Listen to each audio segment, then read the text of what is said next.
નમસ્કાર મિત્રો, નિત્ય જ્ઞાનમાં તમારું ફરી એકવાર સ્વાગત છે। શું તમે જાણો છો કે સ્ટોક માર્કેટમાં જ્યારે કોઈ મોટો ખેલાડી લાખો શેર વેચવા માંગતો હોય ત્યારે તે કેવી રીતે ભાવ ઘટાડ્યા વગર આ કામ કરે છે? આજે આપણે જેસી લિવરમોરના જીવનના એક એવા પ્રકરણ વિશે વાત કરવાના છીએ જે તમને માર્કેટની પાછળની અસલી રમત સમજાવશે। આજના પ્રકરણ 19માં આપણે જોઈશું the art of distribution.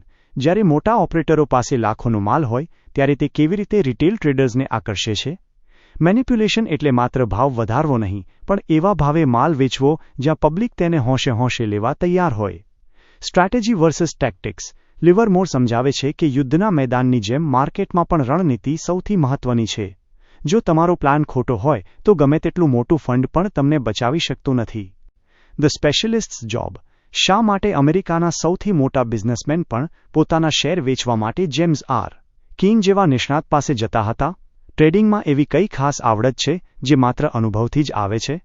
The psychology of tape. જ્યારે ટિકર ટેપ પર ભાવ સતત વધતો દેખાય ત્યારે લોકો કેમ લાલચમાં આવીને છેતરાય છે? લિવરમોર આપણને એ શીખવાડશે કે ટેપ પર દેખાતી દરેક તેજી અસલી નથી હોતી। મિત્રો, આ પ્રકરણમાં લિવરમોર આપણને મેનિપ્યુલેશનના એવા ગૂઢ રહસ્યો જણાવશે જે આજે 100 વર્ષ પછી પણ એટલા જ સાચા છે। તો તૈયાર થઈ જાઓ એક અત્યંત જ્ઞાનવર્ધક ટ્રેડિંગ જર્ની માટે। ચાલો શરૂ કરીએ। પ્રકરણ 19, મેનિપ્યુલેશનની અસલી દુનિયા અને લિવરમોરનો વિઝન।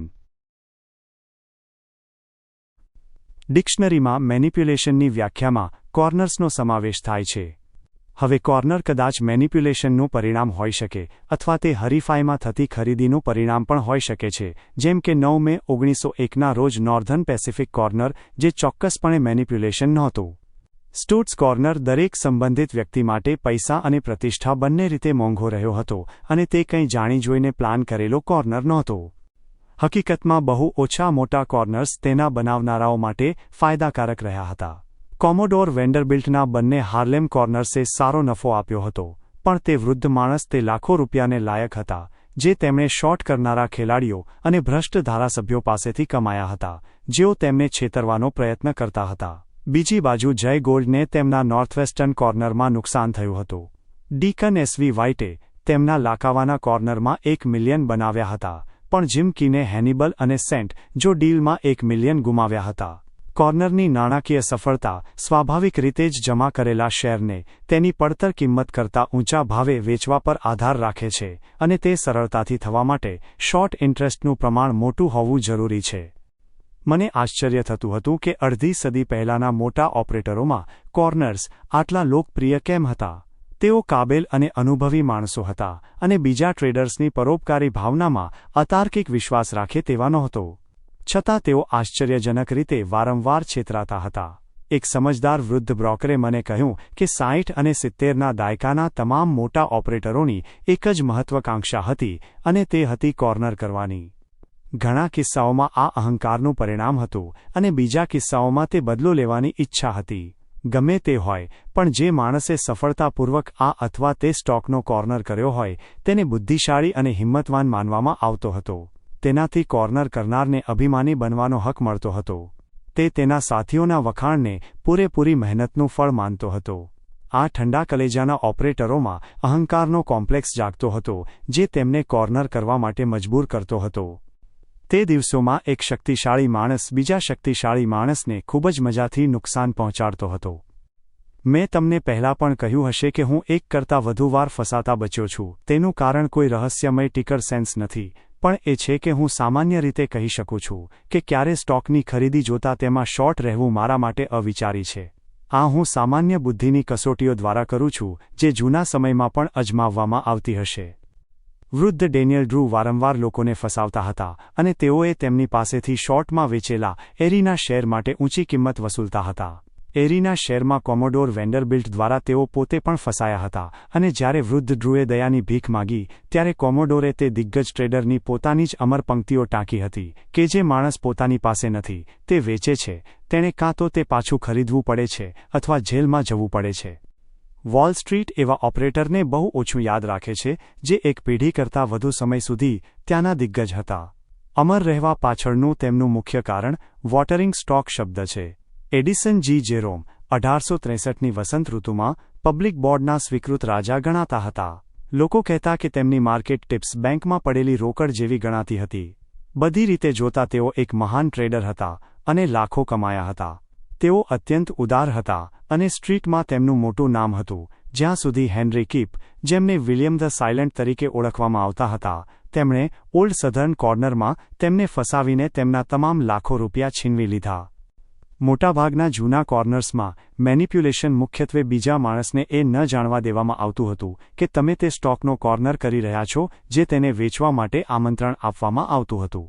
તેથી તેનો મુખ્ય હેતુ સાથી પ્રોફેશનલ્સને જ નિશાન બનાવવાનો હતો, કારણ કે સામાન્ય જનતા શોર્ટ સાઇડમાં બહુ રસ લેતી નથી. આ સમજદાર પ્રોફેશનલ્સ આવા સ્ટોક્સમાં શોર્ટ લાઇન્સ ઊભી કરતા હતા. તેના કારણો આજે પણ એવા જ છે.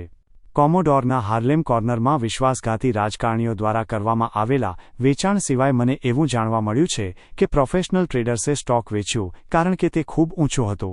અને તેમને લાગ્યું કે તે ઊંચો હતો કારણ કે તે પહેલાં ક્યારેય આટલા ઊંચા ભાવે વેચાયો નહોતો અને તેથી તે ખરીદવા માટે ખૂબ મોંઘો હતો, અને જો તે ખરીદવા જેવો ન હોય તો તે વેચવા માટે બરાબર હતો. આ વાત એકદમ આધુનિક લાગે છે ને? તેઓ કિંમત વિશે વિચારતા હતા અને કોમોડોર મૂલ્ય વિશે વિચારતા હતા. અને તેથી વર્ષો પછી વૃદ્ધ લોકો મને કહેતા કે જ્યારે પણ કોઈની ગરીબીનું વર્ણન કરવું હોય ત્યારે લોકો કહેતા કે તે હાર્લેમમાં શોર્ટ ગયો હતો. ઘણી વર્ષો પહેલાં મને જય ગોલ્ડના એક જૂના બ્રોકર સાથે વાત કરવાનો મોકો મળ્યો હતો. તેમણે મને ગંભીરતાથી ખાતરી આપી હતી કે મિસ્ટર ગોલ્ડ માત્ર એક અસામાન્ય માણસ જ નહોતા, પણ તેઓ ભૂતકાળ અને વર્તમાનના તમામ મેનિપ્યુલેટર્સ કરતાં ઘણા આગળ હતા. તેમણે જે કર્યું તે કરવા માટે તેઓ ખરેખર નાણાકીય જાદુગર હોવા જોઈએ તેમાં કોઈ શંકા નથી. અત્યારે પણ હું જોઈ શકું છું કે તેમનામાં નવી પરિસ્થિતિઓ મુજબ પોતાની જાતને ઢાળવાની અદ્ભુત આવડત હતી અને ટ્રેડરમાં તે બહુ કિંમતી હોય છે. તેઓ અફસોસ વગર પોતાની હુમલો અને બચાવની રીતો બદલી નાખતા હતા, કારણ કે તેઓ સ્ટોક સ્પેક્યુલેશન કરતાં પ્રોપર્ટીના મેનિપ્યુલેશનમાં વધુ રસ ધરાવતા હતા. તેઓ માર્કેટની વધઘટ કરતાં ઇન્વેસ્ટમેન્ટ માટે મેનિપ્યુલેશન કરતા હતા. તેમણે વહેલું સમજી લીધું હતું કે મોટો ફાયદો સ્ટોક એક્સચેન્જમાં શેરની હેરાફેરી કરવા કરતાં રેલરોડની માલિકીમાં હતો. તેમણે શેરબજારનો ઉપયોગ ચોક્કસપણે કર્યો હતો, પણ મને લાગે છે કે તે પૈસા કમાવાનો સૌથી ઝડપી અને સરળ રસ્તો હતો, અને તેમને કરોડોની જરૂર હતી. જેમ વૃદ્ધ કોલિસ પી હન્ટિંગ્ટન હંમેશા પૈસાની ખેંચમાં રહેતા, કારણ કે તેમને હંમેશા બેન્કરો આપવા તૈયાર હોય તેના કરતાં 20-30 મિલિયન વધુ જોઈતા હતા. પૈસા વગરનું વિઝન દુઃખ આપે છે, પણ પૈસા સાથે તે સિદ્ધિ આપે છે, અને સિદ્ધિ એટલે પાવર, અને પાવર એટલે પૈસા, અને ફરીથી સિદ્ધિ, અને આ રીતે ચક્ર ચાલ્યા કરે છે. અલબત્ત મેનિપ્યુલેશન તે દિવસોના માત્ર મોટા લોકો પૂરતું સીમિત નહોતું. ત્યાં ઘણા નાના મેનિપ્યુલેટર્સ પણ હતા.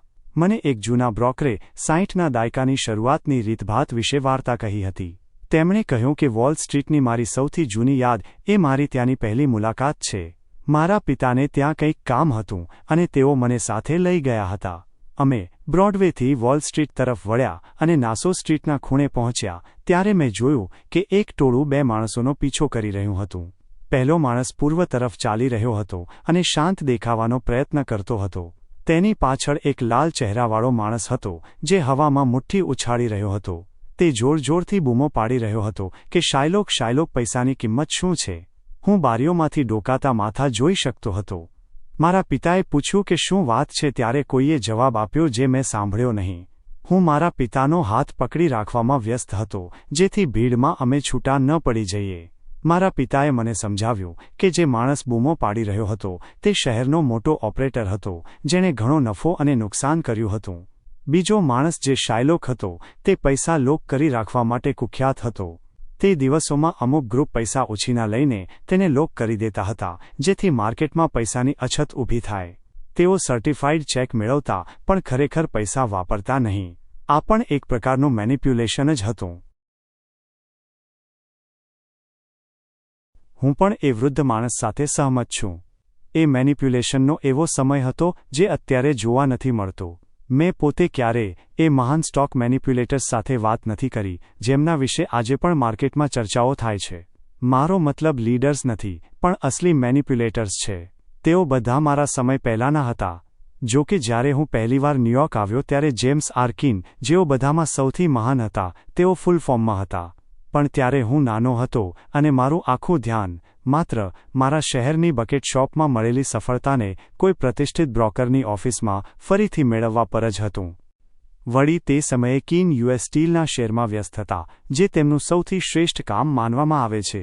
ત્યારે મને મેનિપ્યુલેશનનો કોઈ અનુભવ નહોતો અને તેની કિંમત કે તેના અર્થ વિશે પણ ખાસ ખબર નહોતી. સાચું કહું તો ત્યારે મને એ જાણવાની બહુ જરૂર પણ નહોતી.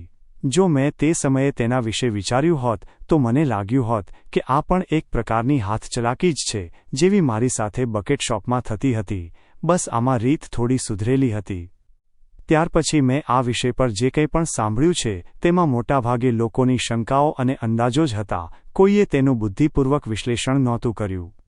જે લોકો તેમને ઓળખતા હતા તેમાંથી ઘણાએ મને કહ્યું છે કે કીન વોલ સ્ટ્રીટમાં અત્યાર સુધીના સૌથી હિંમતવાન અને તેજસ્વી ઓપરેટર હતા. આ બહુ મોટી વાત છે કારણ કે ત્યાં ઘણા મોટા ટ્રેડર્સ થઈ ગયા છે. આજે તેમના નામ કદાચ લોકો ભૂલી ગયા છે, પણ તેઓ પોતાના સમયના રાજા હતા.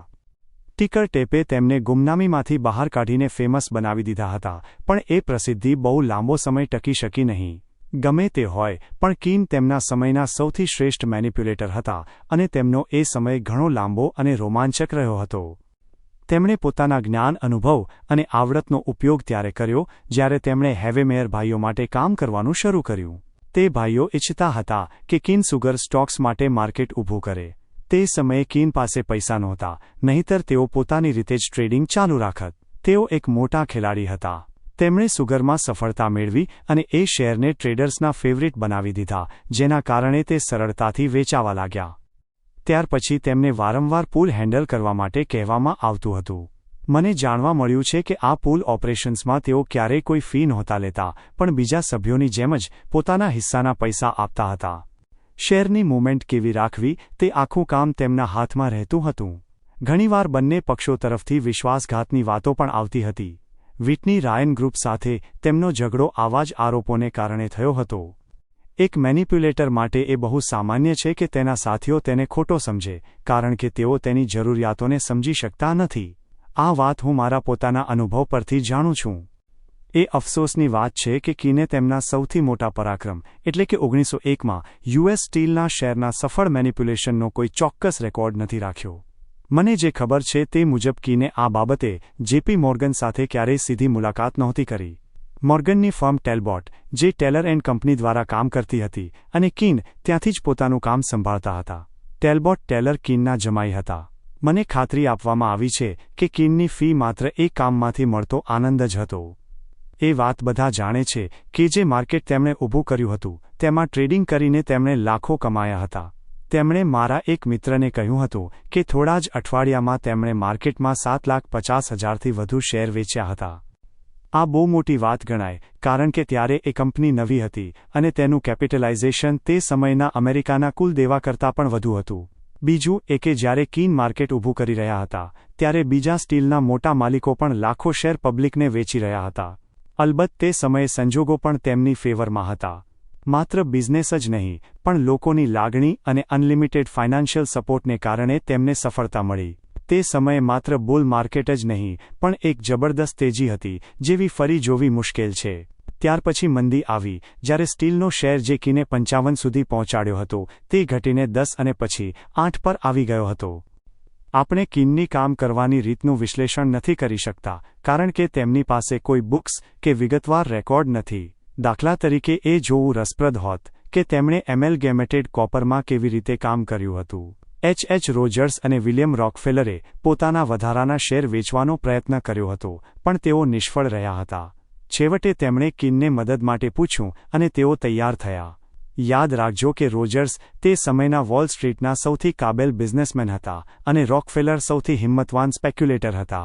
તેમની પાસે અઢળક સંપત્તિ, પ્રતિષ્ઠા અને વર્ષોનો અનુભવ હતો, છતાં તેમને કીન પાસે જવું પડ્યું. હું આ વાત એટલે કહું છું કે અમુક કામ એવા હોય છે જે માત્ર એક્સપર્ટ જ કરી શકે છે. જે શેર રોજર્સ અને રોકફેલર જેવા દિગ્ગજો નહોતા વેચી શકતા, તે કીને વેચી બતાવ્યા, કારણ કે તેઓ જાણતા હતા કે માત્ર કીન જ તેમને મદદ કરી શકે છે. કીને તરત જ કામ શરૂ કરી દીધું. ત્યારે બજારમાં તેજીનો માહોલ હતો, એટલે તેમણે એમેલગેમેટેડના 2,20,000 શેર સોની આસપાસના ભાવે વેચી દીધા. જેવી તેમણે અંદરના લોકોની પોઝિશન ખાલી કરી કે તરત જ પબ્લિકે શેર ખરીદવાનું ચાલુ રાખ્યું અને ભાવ હજી 10 પોઈન્ટ વધી ગયો. હકીકતમાં જ્યારે અંદરના લોકોએ જોયું કે પબ્લિક આટલી હોંશે હોંશે શેર લઈ રહી છે, ત્યારે તેઓ પોતે પણ તેજીમાં આવી ગયા. એવી એક વાત છે કે રોજર્સે કીનને એમેલ્ગેમેટેડ ખરીદવાની સલાહ આપી હતી. એ માનવું મુશ્કેલ છે કે રોજર્સ પોતે કીનને ફસાવવા માંગતા હોય. તેઓ એટલા હોશિયાર હતા કે તેમને ખબર હતી કે કીન કોઈ ભોળા માણસ નથી. કીને હંમેશાની જેમ જ કામ કર્યું, એટલે કે મોટી તેજી પછી જ્યારે ભાવ ઘટવા લાગે ત્યારે જ તેમણે મોટું વેચાણ કર્યું. તેમના દરેક દાવપેચ તે સમયની જરૂરિયાત અને બજારના બદલાતા પ્રવાહ મુજબ રહેતા હતા. સ્ટોક માર્કેટમાં પણ યુદ્ધની જેમ જ રણનીતિ અને દાવપેચ વચ્ચેનો તફાવત યાદ રાખવો જરૂરી છે. કીનના એક ખાસ માણસે મને હમણાં જ કહ્યું હતું કે એમેલ્ગેમેટેડના કેમ્પેઇન દરમિયાન કીન કોઈ દિવસ પોતાની બધી પોઝિશન ખાલી કરી દેતા હતા જે તેમણે ભાવ વધારવા માટે લીધી હોય, અને બીજા જ દિવસે હજારો શેર પાછા ખરીદી લેતા હતા. તેના પછીના દિવસે તેઓ સરવાળે વેચાણ કરતા હતા. ક્યારેક તેઓ માર્કેટને એકદમ એકલું છોડી દેતા હતા, જેથી જોઈ શકાય કે માર્કેટ પોતાની મેળે કેવી રીતે ચાલે છે અને લોકોને પણ એની આદત પડે. જ્યારે ખરેખર માલ વેચવાનો સમય આવ્યો ત્યારે મેં તમને કહ્યું તેમ તેમણે ભાવ ઘટતી વખતે જ માલ વેચ્યો. ટ્રેડિંગ કરતી પબ્લિક હંમેશા રિકવરીની રાહ જોતી હોય છે અને સાથે જ શોર્ટ કરનારા લોકો પણ પોતાની પોઝિશન કાપતા હોય છે. તે ડીલ દરમિયાન કીનની સૌથી નજીક રહેલા માણસે મને કહ્યું કે જ્યારે કીને રોજર્સ અને રોકફેલરના શેર વેચીને તેમને લગભગ $20-25 મિલિયન રોકડા અપાવ્યા, ત્યારે રોજર્સે તેમને $2 લાખ ચેક મોકલ્યો. આ તો એવું થયું કે કોઈ કરોડપતિની પત્નીએ લાખોનો હાર શોધી આપનાર કામવાળીને 50 પૈસાનું ઇનામ આપ્યું હોય. કીને વિવેકપૂર્વક એ ચેક પાછો મોકલી દીધો અને કહ્યું કે હું કોઈ સ્ટોક બ્રોકર નથી અને મને તમારી મદદ કરીને આનંદ થયો. તે લોકોએ ચેક રાખી લીધો અને વળતો પત્ર લખ્યો કે તેઓ ફરી તેમની સાથે કામ કરવાનું ગમશે. તેના થોડા સમય પછી જ રોજર્સે કીનને 130ના ભાવે એમેલ્ગેમેટેડ ખરીદવાની મિત્રતાભરી સલાહ આપી હતી. જેમ્સ આર કીન ખરેખર એક તેજસ્વી ઓપરેટર હતા. તેમના પ્રાઇવેટ સેક્રેટરીએ મને કહ્યું હતું કે જ્યારે માર્કેટ તેમની ફેવરમાં ચાલતું હોય ત્યારે કીન બહુ ચીડાયેલા રહેતા અને તેમની એ ચીડાયેલી વાતો સાંભળનારાઓને વર્ષો સુધી યાદ રહી જતી. પણ જ્યારે તેઓ પૈસા ગુમાવતા હોય ત્યારે તેઓ એકદમ ખુશ અને આનંદી રહેતા હતા અને દુનિયાના સૌથી રસપ્રદ માણસ બની જતા હતા. તેમનામાં સફળ સટ્ટાખોર માટે જરૂરી તમામ ગુણો ભરપૂર હતા. તેઓ માર્કેટના ટ્રેન્ડ સામે ક્યારેય દલીલ કરતા નહીં. તેઓ નીડર હતા પણ ક્યારેય અવિચારી નહોતા. જો તેમને લાગે કે તેઓ ખોટા છે તો તેઓ પળવારમાં પોતાની પોઝિશન બદલી નાખતા હતા. તેમના સમય પછી સ્ટોક એક્સચેન્જના નિયમોમાં ઘણા ફેરફારો આવ્યા છે અને ટેક્સ પણ વધી ગયા છે, એટલે હવે આ રમત થોડી અલગ લાગે છે. કીન જે યુક્તિઓ વાપરતા હતા તે હવે શક્ય નથી. વળી અત્યારે વોલ સ્ટ્રીટની નૈતિકતા પણ ઊંચી હોવાનું કહેવાય છે. છતાં પણ એ કહેવું યોગ્ય રહેશે કે કીન કોઈપણ સમયમાં એક મહાન મેનિપ્યુલેટર જ સાબિત થયા હોત, કારણ કે તેઓ ટ્રેડિંગની રમતને પાયાથી જાણતા હતા. તેમણે જે સિદ્ધિ મેળવી તે સમયના સંજોગોને કારણે મળી હતી, પણ તેઓ 1922માં પણ એટલા જ સફળ રહ્યા હોત જેટલા તેઓ 1901માં હતા. અમુક લોકોની ચાલ ભીડ કરતાં હંમેશા ઝડપી હોય છે અને ભીડ ગમે તેટલી બદલાય તેઓ હંમેશા લીડર જ રહે. હકીકતમાં ફેરફાર એટલો પણ મોટો નથી જેટલો તમે વિચારો છો. અત્યારે વળતર કદાચ એટલું મોટું નથી કારણ કે હવે આ કોઈ નવું કામ નથી. પણ અમુક રીતે મેનિપ્યુલેશન અત્યારે પહેલા કરતાં સરળ છે તો અમુક રીતે કીનના સમય કરતાં ઘણું અઘરું છે. એમાં કોઈ શંકા નથી કે જાહેરાત કરવી એ એક કળા છે અને મેનિપ્યુલેશન એ ટિકર ટેપ દ્વારા જાહેરાત કરવાની કળા છે. ટેપ પર એ જ વાર્તા દેખાવી જોઈએ જે મેનિપ્યુલેટર લોકોને બતાવવા માંગે છે. એ વાર્તા જેટલી સાચી હશે એટલી જ તે વધુ પ્રભાવશાળી બનશે. આજના સમયમાં મેનિપ્યુલેટરે માત્ર સ્ટોકને મજબૂત દેખાડવો જ નથી પડતો, પણ તેને ખરેખર મજબૂત બનાવવો પણ પડે છે. તેથી મેનિપ્યુલેશન ટ્રેડિંગના સાચા સિદ્ધાંતો પર આધારિત હોવું જોઈએ. કીનને આ જ વાત એક અદ્ભુત મેનિપ્યુલેટર બનાવતી હતી, કારણ કે તેઓ મૂળભૂત રીતે એક શ્રેષ્ઠ ટ્રેડર હતા. મિત્રો, આ હતું પ્રકરણ 19. જેમ્સ આર કીન અને લિવરમોરના આ અનુભવો આપણને એ શીખવે છે કે માર્કેટમાં જ્યારે લાખો શેરની લે વેચ થતી હોય ત્યારે તેની પાછળ એક બહુ મોટી રણનીતિ કામ કરતી હોય છે. આ પ્રકરણમાંથી આપણને 3 સૌથી મહત્વના પાઠ મળે છે. 1. The art of distribution. Livermore કહે છે કે મેનિપ્યુલેશન એટલે માત્ર ભાવ વધારવો એવું નથી, પણ એવા ભાવે માલ વેચવો જ્યાં પબ્લિક તેને લેવા માટે લાઈન લગાવે. એક સફળ ઓપરેટર હંમેશા માર્કેટમાં તેજી ઊભી કરીને જ પોતાનો માલ ખાલી કરે છે. 2. Strategy stays same. હથિયારો બદલાય છે, ટેક્સ વધે છે અને નિયમો કડક થાય છે, પણ માનવીય સ્વભાવ એટલે કે ડર અને લાલચ ક્યારેય બદલાતા નથી. 1901માં જે રણનીતિ કામ કરતી હતી તે આજે પણ અલગ સ્વરૂપમાં એટલી જ કારગર છે. 3. Trading principles. લિવરમોર ભાર મૂકે છે કે મેનિપ્યુલેશન ત્યારે જ સફળ થાય છે જ્યારે તે ટ્રેડિંગના સાચા સિદ્ધાંતો પર આધારિત હોય. જો સ્ટોક પોતે મજબૂત ના હોય તો ગમે તેવો મોટો મેનિપ્યુલેટર પણ તેને લાંબો સમય ટકાવી શકતો નથી.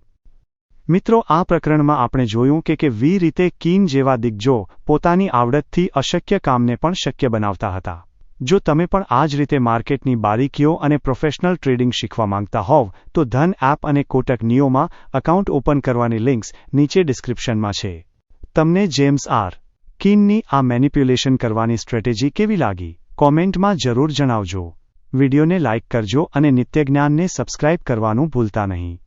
મળીએ છીએ આવતા પ્રકરણમાં, જ્યાં લિવરમોર માર્કેટના વધુ કેટલાક ગૂઢ રહસ્યો અને પોતાના અંગત અનુભવો શેર કરશે.